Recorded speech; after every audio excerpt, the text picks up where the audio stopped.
Le gouvernement du Burundi lève le pied en ce qui est des droits de l'homme et des libertés fondamentales, constate la délégation de l'Union européenne conduite par le directeur général pour l'Afrique du Service européen d'action extérieure, Koen Verweyck. La conclusion à l'heure actuelle, c'est qu'il faut plus d'engagement du gouvernement burundais, à la fois dans le domaine politique, la médiation du président Mukapa, et dans le domaine des droits de l'homme, où il y a encore beaucoup de progrès à faire. L'Union européenne n'a pas influencé les experts indépendants des Nations unies. Ils ont fait professionnellement leur travail, trouve ce cadre de l'Union européenne. La partie burundaise disait aussi qu'il n'y avait pas eu de contact entre le groupe d'experts et le gouvernement du Burundi.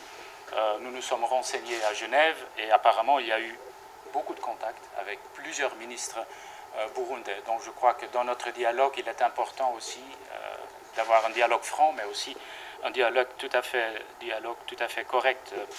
Il y a eu le ministre de la Sécurité publique, le ministre des Droits de l'Homme, le ministre de la Justice, le premier vice-président, le ministre de la Défense, et ainsi de suite. Donc c'est un travail, pour dire, qui est tout à fait professionnel.